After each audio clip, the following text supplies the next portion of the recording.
I've been cooking for quite a few years now. So many recipes have come and gone, but there are wonderful classics that are as popular as ever.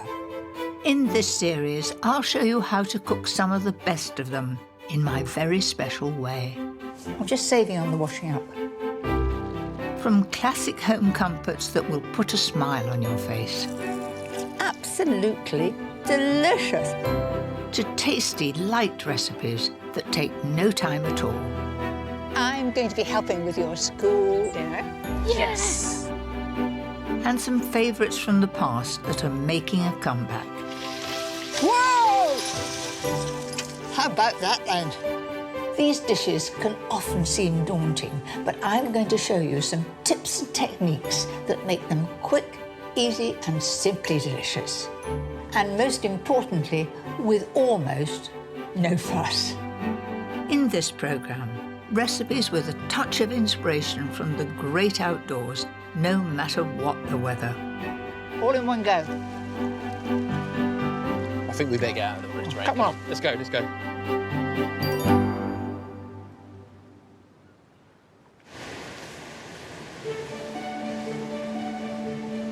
Our dramatic coastline holds wonderful memories of family holidays. Especially here in beautiful North Cornwall.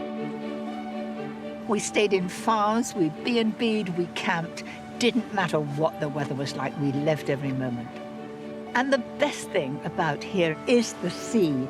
There's so much that comes from the sea that we can enjoy. Later, I've got some great recipes that will make the most of that seafood. But it's not all about cooking fish. I've got some other wonderful ideas, like my version of a Spanish favourite, perfect for a picnic. A mouth-watering way to make a barbecue really special. And a beautiful creamy pud with a touch of the exotic. But first, as promised, all the glorious flavours of the sea in a hearty classic. I really love seafood in any shape or form, but bouillabaisse is the most famous French fish soup. So you can imagine the flavour is absolutely wonderful, beautifully fresh. Many people are far too frightened to tackle it and leave it to the chefs, but I've found a very good way of making it quite simply, and it tastes like the real thing. To start with, you need a good sizable pot to cook it in. Heat some oil and add 2 chopped onions and 1 small chopped fennel. Now, this soup has no thickening whatsoever. How it becomes the lovely consistency of bouillabaisse is making everything a puree at the end. To start building all the flavours, you need 2 crushed cloves of garlic, a good squeeze of tomato puree, and 6 chopped tomatoes, skinned and de-seeded. Then I'm going to add some wine, 100 ml of white wine. Pour in 750 ml of fish stock, and then the zest of an orange. Just the finely grated zest, just so you don't get the pith underneath. That's the white part. That's a bit bitter. Finally, I'm going to add an ingredient that I don't use very often. Saffron is the stamen of a crocus, and it's very expensive. You don't use very much, and it gives a wonderful flavour and colour. So you'll notice that this will go a yellowy colour mixed with the red of the tomatoes. So in that goes. Season with salt and pepper and let it simmer until the vegetables are tender, which will let me get on to cleaning the mussels. I've got 1 kilo of mussels here, and when you get them home, make sure that they're all absolutely tight closed. And some of them may have a bit of a beard on them. Can you see that beard? Catch hold of it. This is fighting me.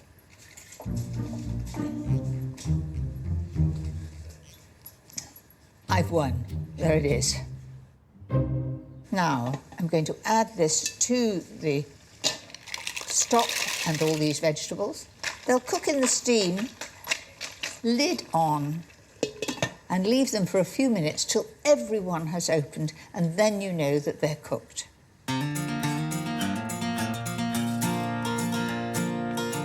It should only take about 4 minutes, so keep an eye on them.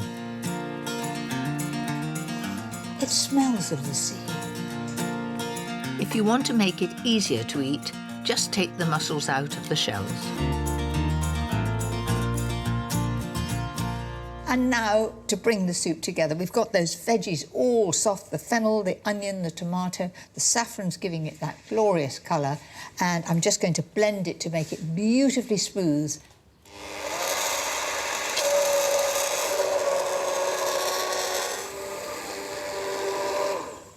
That's it.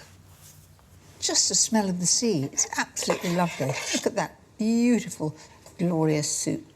Now I'm going to put that back on the heat. While that warms up, it's time for the fish. I'm using some lovely fresh cod and sea bass.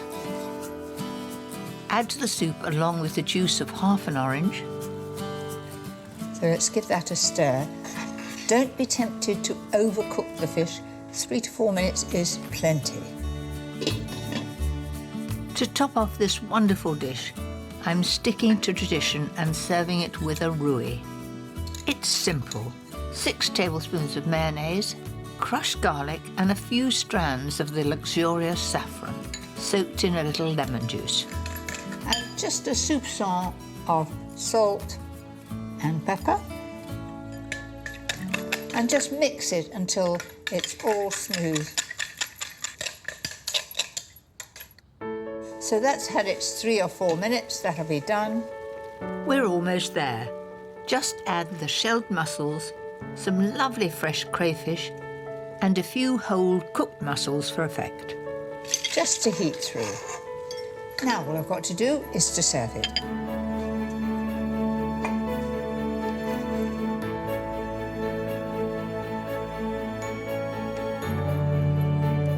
Finish with a generous dollop of rouille and some fresh chopped basil. That looks really exciting and colourful. A breath of French air.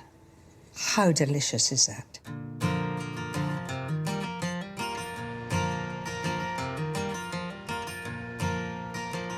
Cornwall's Port Isaac is one of those little seaside towns that is a fish lover's paradise.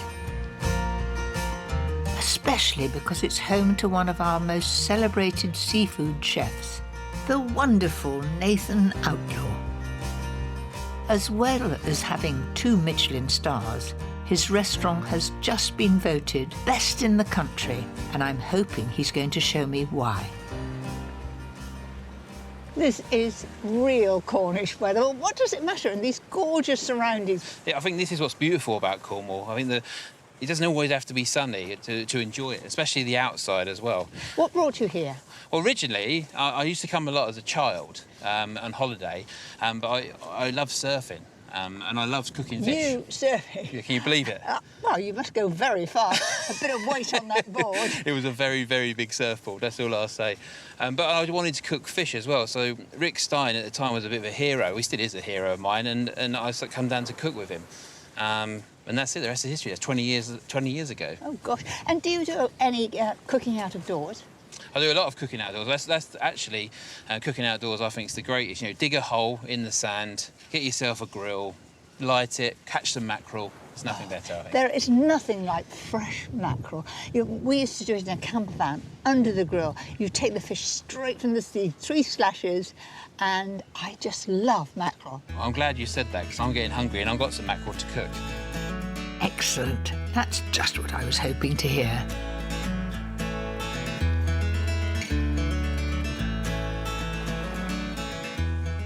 Who wouldn't like to be just here? Even though it's cold and windy, I can think of nowhere else I'd like to be at this very moment. Come on, tell me. Right, so this is mackerel with a beetroot and apple salad with pickled walnuts. I hope you like it, because it's for you. I've created it for you. Lovely. So what would you like me to do? If you could peel one of the apples for me, that'd be great. Right, I'm on the apples while Nathan finely slices the banana shallots. He's also adding some fresh beetroot. But I've spotted one of my favourite ingredients. I'd sooner have a pickled walnut than a chocolate. I think they're absolutely delicious, don't you? Well, there's plenty there. Go for it. I might have one as well. I think it's one of the unsung things to cook with. I love it. It's slightly sweet, it's vinegary, and it adds to a lot of sort of meat and fish things. Yeah. Just brings out the flavour. That's why I thought it'd be perfect with this salad. Well, I've left you a few. Come on. Thank you, yeah. You eat them like sweets. Yeah, lovely. I just love a lot of old-fashioned recipes, and I really love British food. That's what I like do, to hear. Apples, beetroot, shallots, pickled walnuts are all in. Now for some fresh green chives. And then if you don't mind putting a little bit of seasoning, because I've heard that you're really good at seasoning. Well, I like it seasoned, and I like sea salt. The last couple of ingredients, this lovely creamed horseradish. I really, really love creamed horseradish. Now, I take it that's hot. Yeah, it's quite hot. And then just to sort of balance it all out, I've got some natural yoghurt and just a couple of spoonfuls of that as well. And that better be full fat. Of course. We need full fat. It's good. You get the flavour You don't more. get a body like this eating low fat. Exactly. It's like a very exciting coleslaw with new ingredients. Yep, that's right. I can't wait to try it. Good thing the barbecue is hot enough to get that mackerel on. And also, it's very nice to stand here on this very windy day.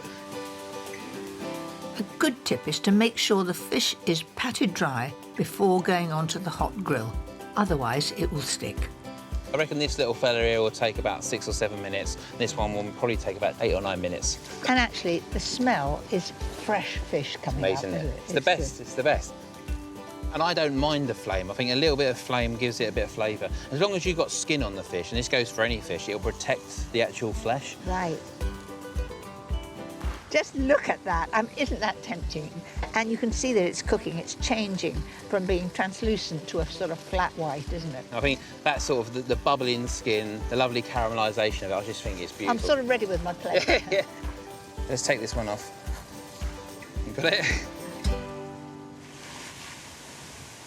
Just in time. I think we're about to get soaked. I'm not noticing the rain. I'm just looking at that. It looks so tempting. There you have it. Mackerel with an apple, beetroot and pickled walnut salad. Who could resist? Look at that. So colourful. All in one go. It's got crunch. It's got flavour. It's piquant. And it's going really well with that fish. I think we better get out a little bit of rain. Come on. Let's go, let's go. When the rain stops, I'll cook Nathan one of my favourite barbecue recipes. While we wait, I'll show you a perfect picnic dish that's so easy to rustle up. You could even eat it under an umbrella. I just love all that rustic outdoor cooking. And nothing could be more rustic than a Spanish tortilla. Perfect for a picnic.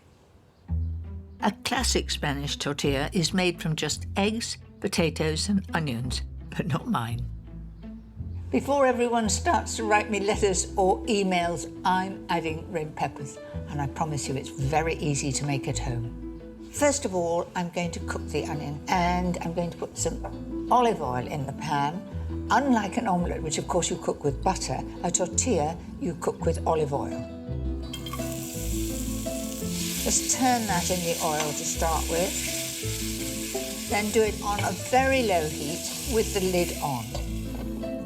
The red pepper is my twist on this classic.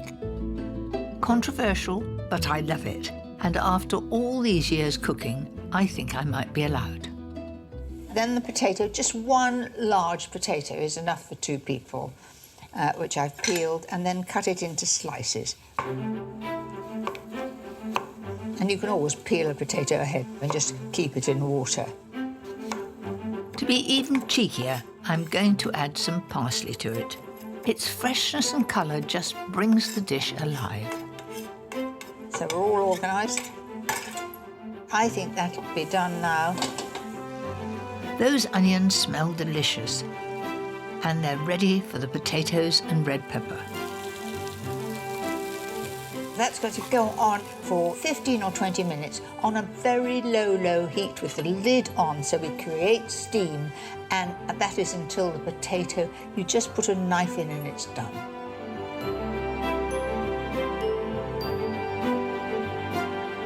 Time for the main ingredient. 4 eggs will make a generous tortilla for 2. So that's the egg beaten, just so the egg runs through the fork. Now, let's see how the potato's doing. Oh, it's a lovely sizzle as you open it. Goes in like butter. And the pepper too, that's fine. Season with salt and pepper, then mix the vegetables into the egg so they're perfectly coated before putting them back into the pan. Just level that off, and then a little bit of parsley on top. I love the colour, the bright green and the red. The tortilla will only need a few minutes until the egg is just set in the middle, and I can then turn it over to finish it. So I'm going to put a plate on top, flip it over, full of confidence. Whoops, and it hasn't gone on the floor. How about that then? That's not too bad. Now just back in the pan to make sure it's set all the way through. That's just only going to take a few moments to just seal underneath because it was almost done. But I want the parsley on the top, so I'm going to flip it over.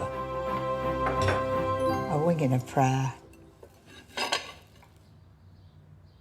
You see why I wanted it that way up? The parsley looks really good. So that's perfect for a picnic, or you could just have it outside, cut into squares, hand it round to everybody, drink in the right hand. What could be better?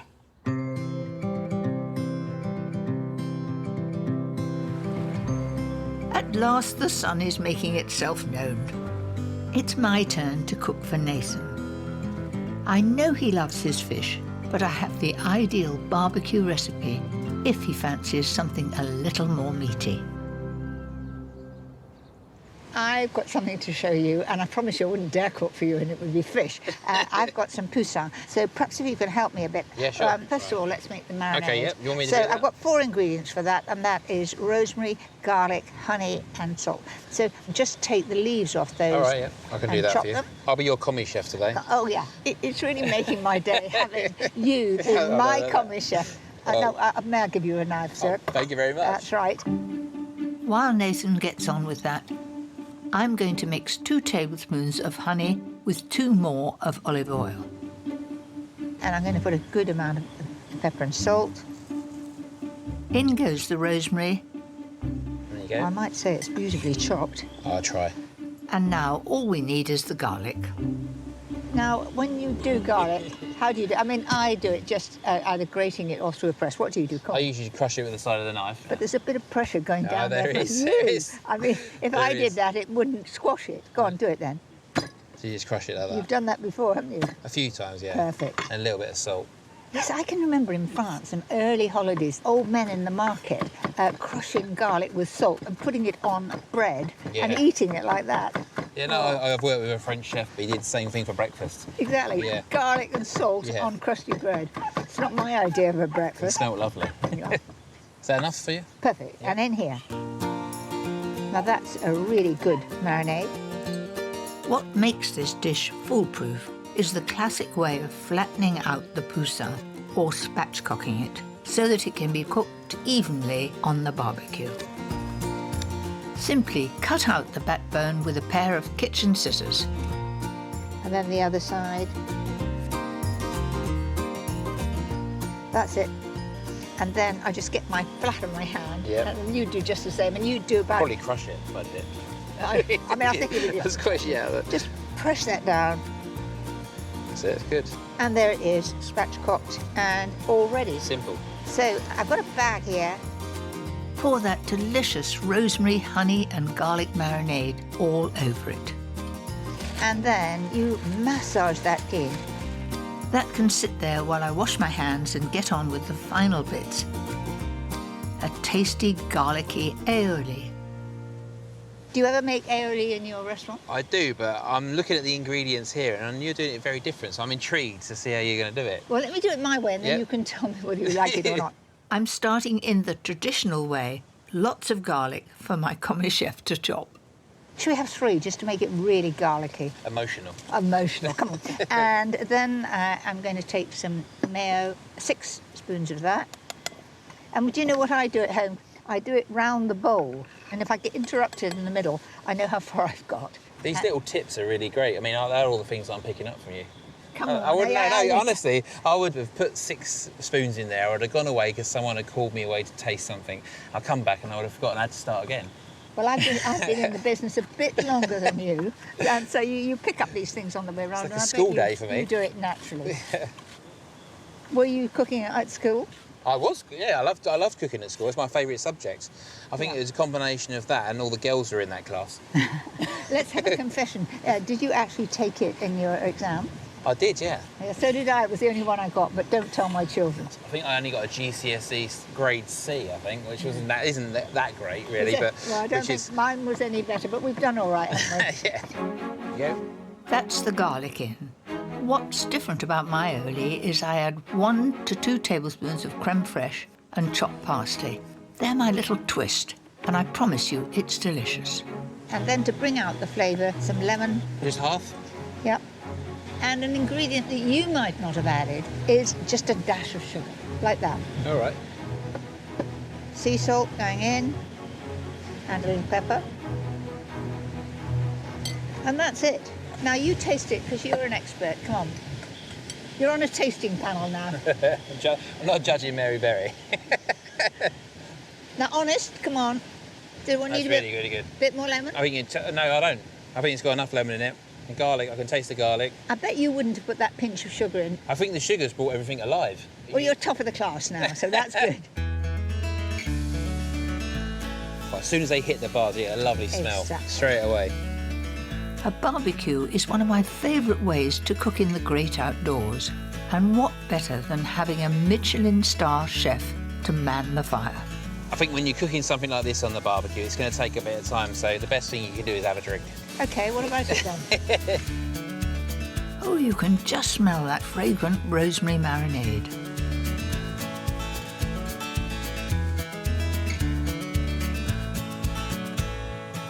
Look at that gorgeous conker-coloured skin. As a kid, I was a bit naughty, and when I saw the roast chicken on the side or anything that had lovely crispy skin, I'd pick it off when my mum wasn't looking. It'd all be gone. So what do you think, Mary? Are you ready? I think those look perfect. Beautiful.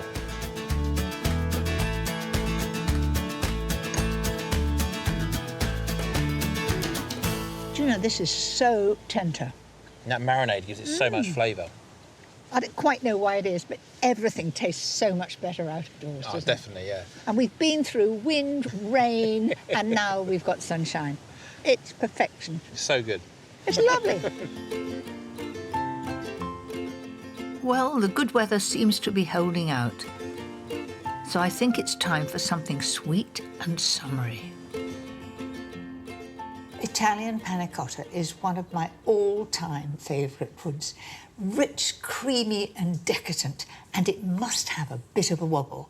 And I'm going to show you how to achieve the perfect one. To get just the right wobble, panna cotta needs to be set perfectly. I've got 6 leaves of gelatin. Now, it does come in different sizes, so I weighed it, and it is 11 grams. I've got cold water here, and you soak it until it's soft. While you wait, pour 600 ml of single cream into a pan. Right down to the last drop. That's it.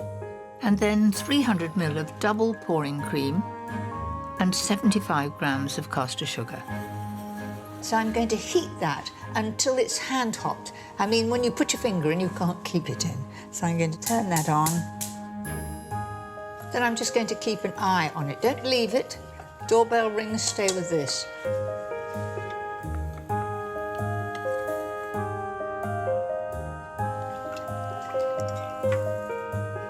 Now, I cannot hold it anymore. Turn it off and over to the gelatin. Now that's become all soft and squidgy. Do you know what it feels like? It feels like frog spawn.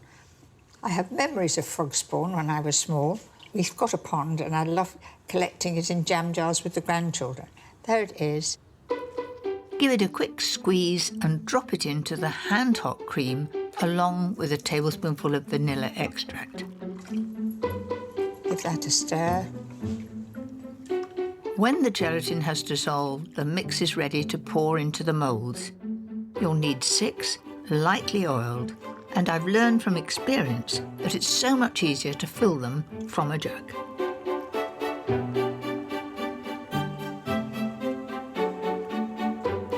These go into the fridge for 6 hours. I usually do it overnight. Mission achieved, not a drip on the side.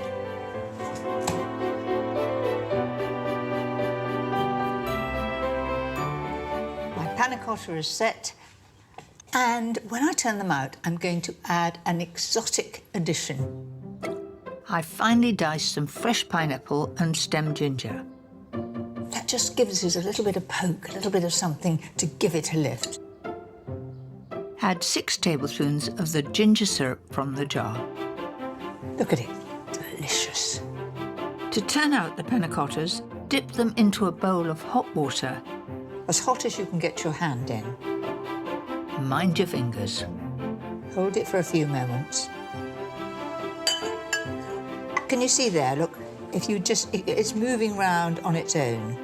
So I'm going to put the plate on top of that and then over like that. Now, it may not come straight out because it might have an airlock, so just push it like that, then it'll plop down. There it is. Now, do you remember what I said about the wobble? Look at it. That is perfect. The crowning glory is the topping of juicy pineapple and fiery ginger.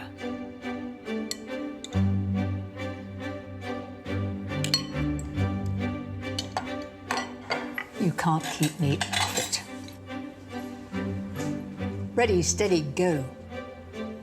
Look, it's so shiny. It just melts in the mouth. It's absolutely scrumptious. Sorry, there's not quite enough for you.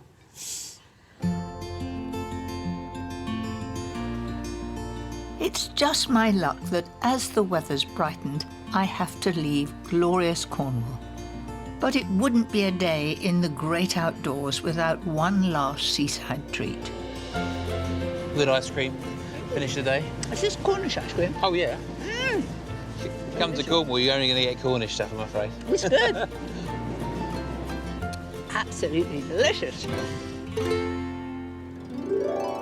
Next time, some favourites from the past that are making a great comeback. Whoa! How about that then?